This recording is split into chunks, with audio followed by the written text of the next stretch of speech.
Indo British advanced pain clinic నొప్పి మాయం surgery దూరం ఫర్ అపాయింట్మెంట్స్ 9155515563.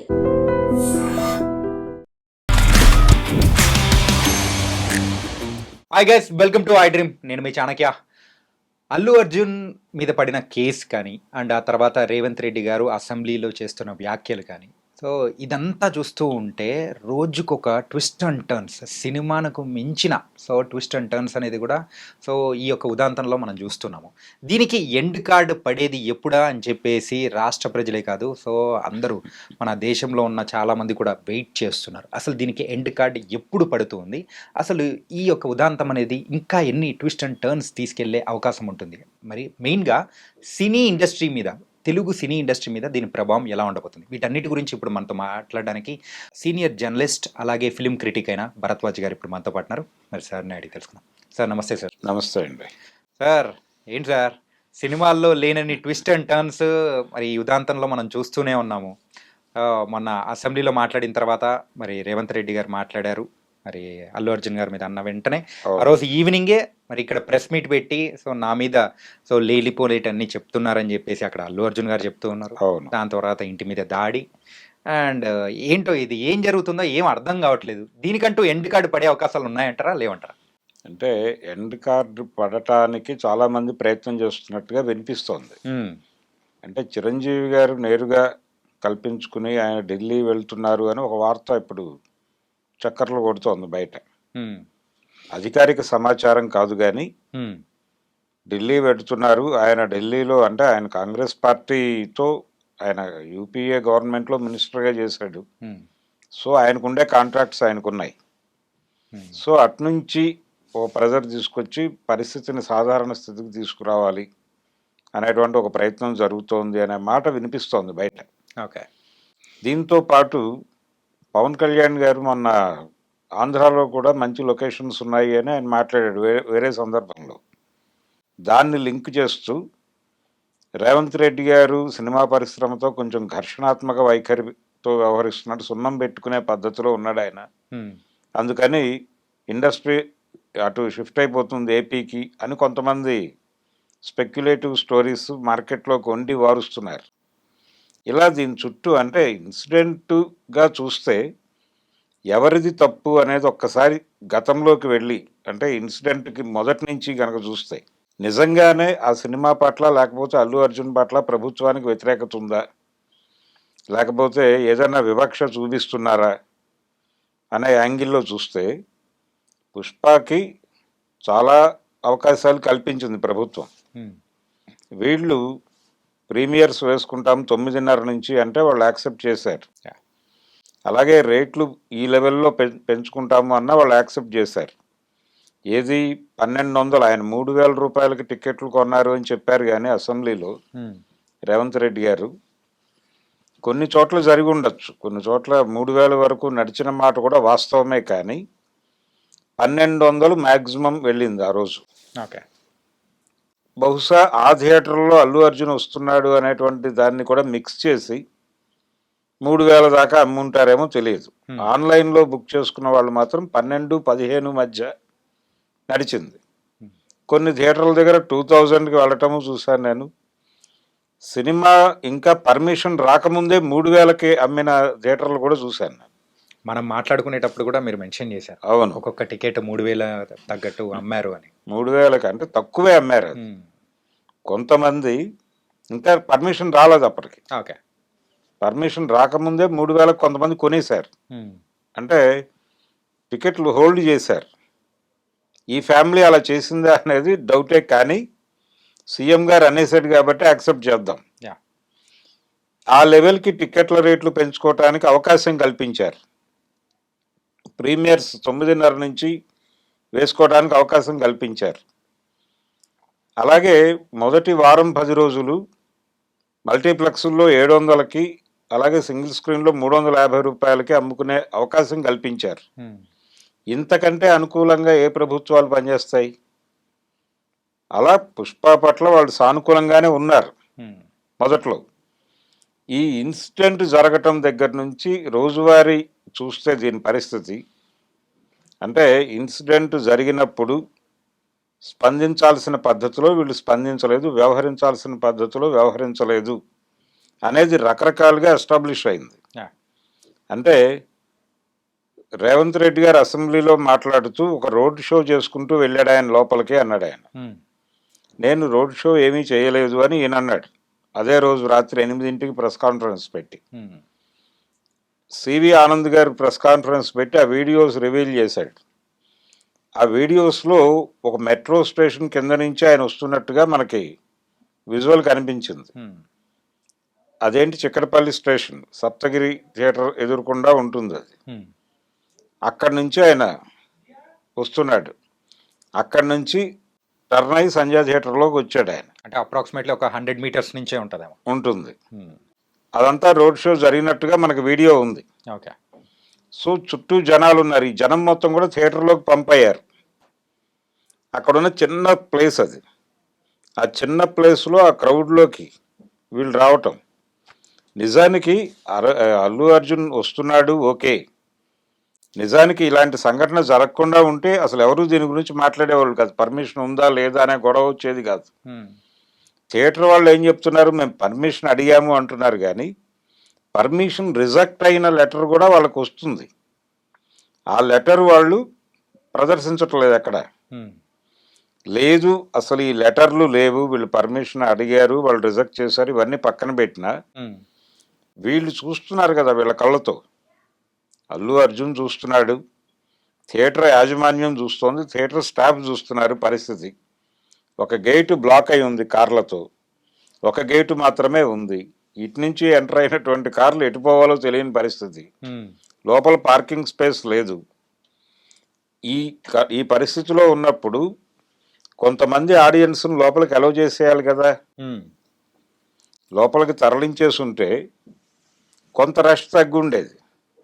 వీళ్ళ వరకు అంటే ఆడియన్స్ని ఎవరిని బయట ఉంచకుండా పంపించేసి ఈ హడావిడి వరకు విడిగా జరిపేసి షూట్ చేసి పంపించినా సరిపోయేది. అది జరగల. అంటే ఎవరు ప్రాపర్గా బిహేవ్ చేయలే, బాధ్యతాయుతంగా లేరు ఎవరు. ఎవరికి వాళ్ళు ఒక సెలబ్రేటివ్ మూడ్లో ఉన్నారు.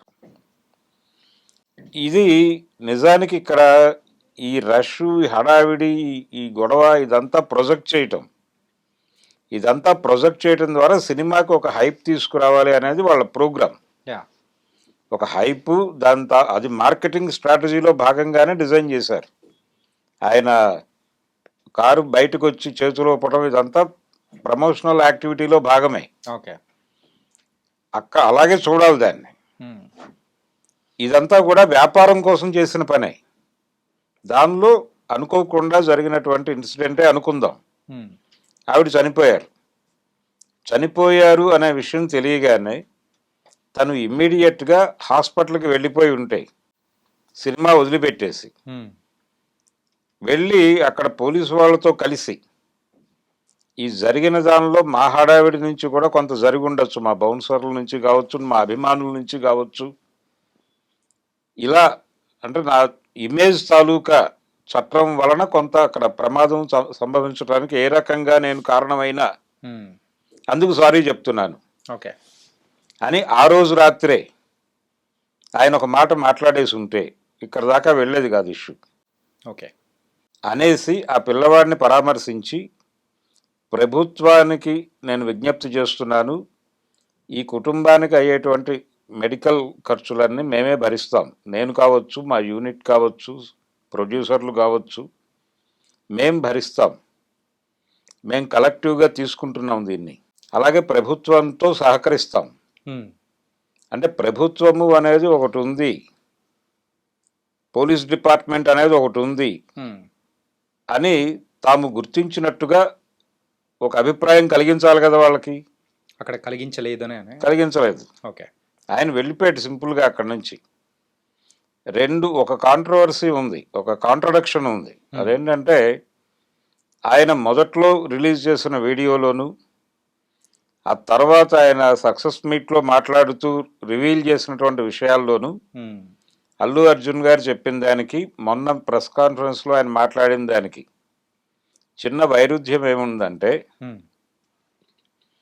ఆయన సినిమా అయిపోయి వెళ్ళిపోయిన తర్వాత చెప్పారు నాకు అన్నాడు Yeah. అక్కడ ఆ వీడియోలో.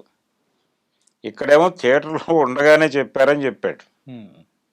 వీళ్ళేమో థియేటర్లో ఉండగానే చెప్పాము, ఆయన మొదట పట్టించుకోలేదు, వెళ్ళిపోమన్నాం, ఆయన వినలేదు, స్టేషన్ హౌస్ ఆఫీసర్ చెప్పాడు వినలేదు, ఏసీపీ వచ్చి చెప్పాడు, ఆ తర్వాత డీసీపీ వచ్చాడు, వీళ్ళందరూ కలిసి చెప్పిన తర్వాత ఆయన అభిమానుల మధ్యలో నుంచి ఆయన పోలీసులు కిందకు తీసుకొచ్చి పంపించే వీడియో ఫుటేజ్ కూడా వాళ్ళు ప్రదర్శించారు నన్ను. Yeah.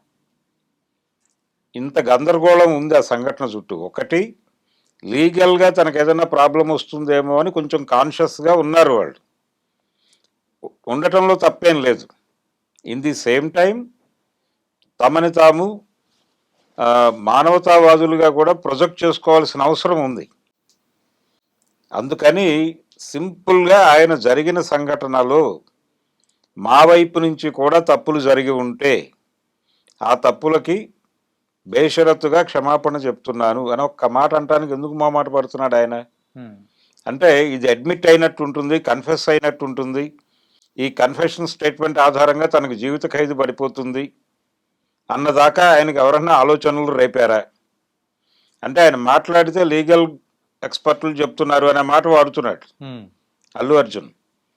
ఎందుకు మీరు వెళ్ళి ఆ ఫ్యామిలీని కలవలేదు అనే ప్రశ్న వచ్చినప్పుడు నేను కలుద్దామనే అనుకున్నాను, కానీ మా లీగల్ ఎక్స్పర్ట్స్ వద్దన్నారు, లేదు మా లీగల్ అడ్వైజర్స్ వద్దన్నారు అని చెప్తున్నాడు ఆయన. అలాగే బన్నీవాస్ గారిని పంపించాను నేను అని చెప్పాడు ఆయన. నిజమే అది. ఎందుకంటే రేవతి గారి భర్త ఆ విషయాన్ని అడ్మిట్ చేశాడు. ఓకే. ఆయన ఒక ఛానల్కి ఇచ్చిన ఇంటర్వ్యూలో బన్నీవాస్ పేరు ఆయన తప్పుగా ప్రొనౌన్స్ చేశాడు, బన్నీ వ్యాస్ అన్నాడు ఆయన. బన్నీ వ్యాస్ అని ఆయన వచ్చి మమ్మల్ని కలిశారండి అని చెప్పాడు ఆయన. సో అల్లు అర్జున్ చెప్పింది వాస్తవమే, కానీ వీళ్ళందరినీ పంపించడం ఎందుకు, మీరే నేరుగా వెళ్ళొచ్చు కదా. అయితే బన్నీవాస్ తనతో అన్నాడట, మీరు ఇక్కడికి వస్తే మళ్ళీ ఇక్కడ రష్ క్రియేట్ అవుతుంది, అది ఇంకొక ఇబ్బందికి దారి తీయవచ్చు అని. మీరు ఎవ్వరికీ చెప్పకుండా రహస్యంగా మీ ఐడెంటిటీని మీరు దాచిపెట్టుకుని వేరే గెటప్లో వెళ్ళుంటే ఎవరు పట్టించుకుంటారు? అక్కడ వెళ్ళి ఒకసారి పరామర్శించి వచ్చేయచ్చు కదా. అలాగే ఇమ్మీడియట్గా పోలీస్ ఆఫీసర్లను కలిసి, అలాగే సినిమాటోగ్రఫీ మినిస్టర్ని కలిసి, వీళ్ళందరూ మీ టికెట్లు రేట్లు పెంచుకోవటానికి, షోస్ వేసుకోవటానికి పర్మిషన్ ఇచ్చిన వాళ్ళు కదా. వెళ్ళి మీరు చాలా హెల్ప్ చేశారండి, ఈ ఇన్సిడెంట్ అనుకోకుండా జరిగింది, దీనిలో మా తప్పు కూడా ఉండొచ్చు, మీరు దర్యాప్తు చేయండి, మేము మీతో సహకరిస్తాం, అలాగే ఈ సహాయ చర్యల్లో కూడా మేము కూడా పార్టిసిపేట్ చేస్తాం, మీరు మాకు రూట్ మ్యాప్ ఇవ్వండి, మీ ఆధ్వర్యంలో ఒకసారి సీఎం గారిని కూడా కలుద్దాం అనే మాట అనేస్తుంటే అయిపోయేది కదా ఆ రోజే. ఓకే, క్లోజ్ అయిపోయేది. ఇక్కడ ఒక రకమైనటువంటి గందరగోళం. ఈ గందరగోళం మధ్యలో ప్రతిపక్షాలు ఎంటర్ అయినాయి. అంటే బీఆర్ఎస్ అండ్ బీజేపీ రెండు ఎంటర్ అయినాయి. ఎంటర్ అయ్యి అల్లు అర్జున్ అరెస్ట్ మీద కేటీఆర్ ట్వీట్లు చేయుట, ఈ వ్యవహారాలన్నీ నడిచినాయి.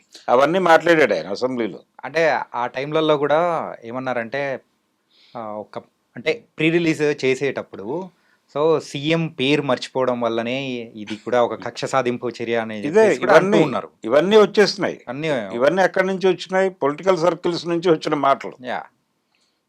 అది ఆయన హర్ట్ అయితే హర్ట్ అయి ఉండొచ్చు గాక, ఆ ఈవెంట్ లైవ్ లో చూసుంటాడు అనుకుందాం సీఎం గారు, ఇదేంటి నా పేరు మర్చిపోయాడు ఈయన అని హర్ట్ అయితే హర్ట్ అయి ఉండొచ్చు.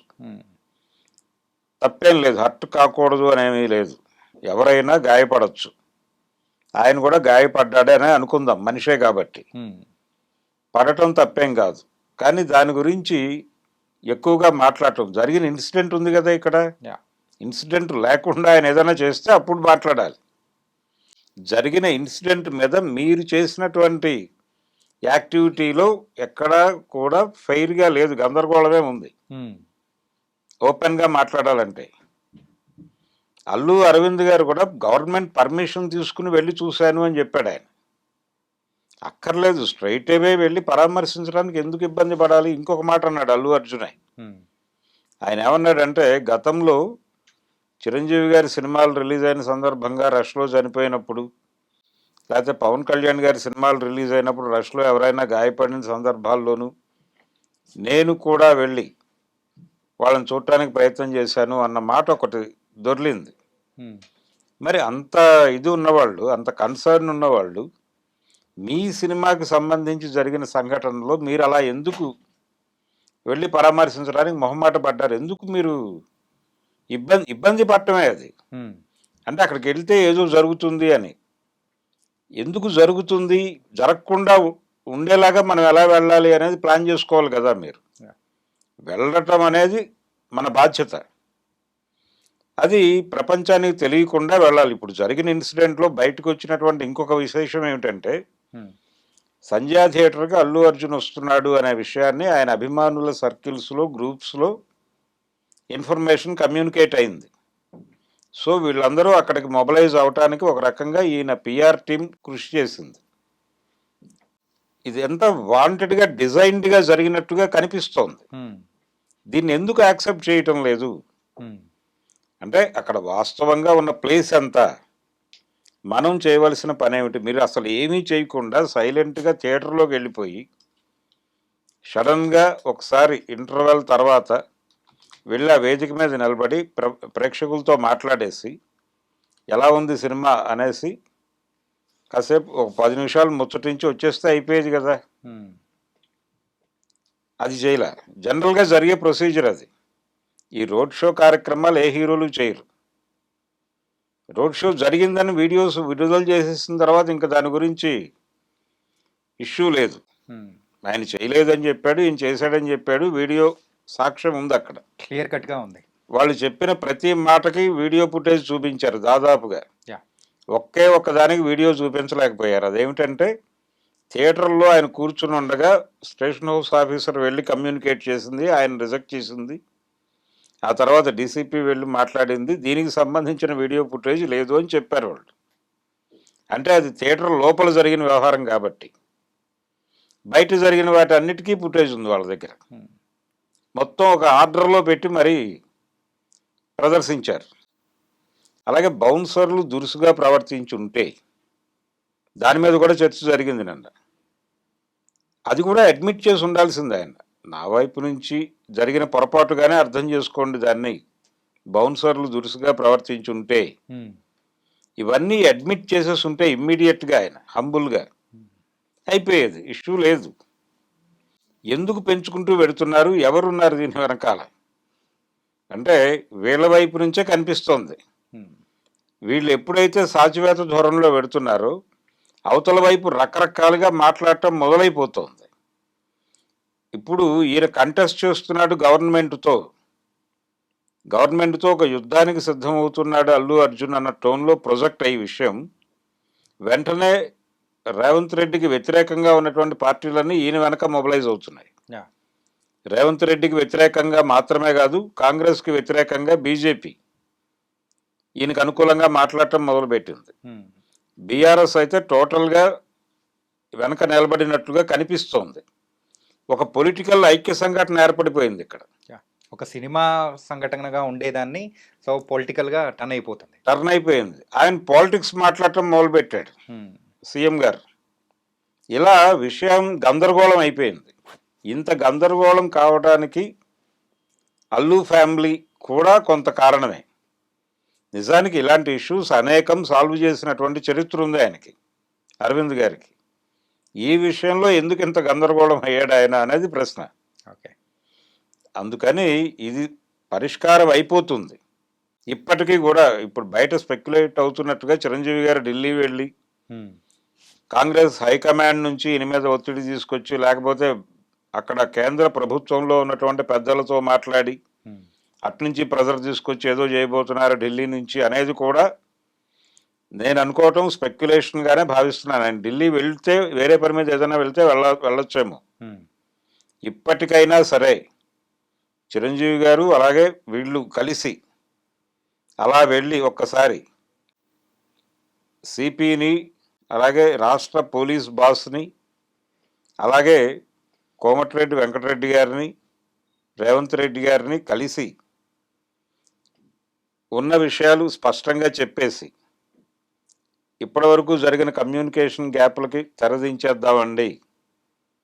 ఈ సహాయక చర్యలు ఆ కుటుంబానికి జరగవలసినటువంటి న్యాయానికి సంబంధించి మేము ఏం చేయాలో మీరు చెప్పండి, అది మేము చేసేస్తాం ప్రభుత్వ మార్గదర్శకంలో మేము చేస్తాము అని చెప్పి అని ఒక మాట అనేస్తే క్లోజ్ అయిపోతాం. Thank you so much sir. మరి ఈ యొక్క ఇష్యూకి ఎండ్ కార్డ్ ఎలా పడుతుంది అనే దాని గురించి సో మీ సైడ్ నుంచి ఒక ఆన్సర్ అనేది కూడా వచ్చింది. ఇది కూడా one of the type of answer. So తొందరగా ఈ ఇష్యూకి ఎండ్ కార్డ్ పడాలని కూడా కోరుకున్నాం. Thank you so much. Thank you.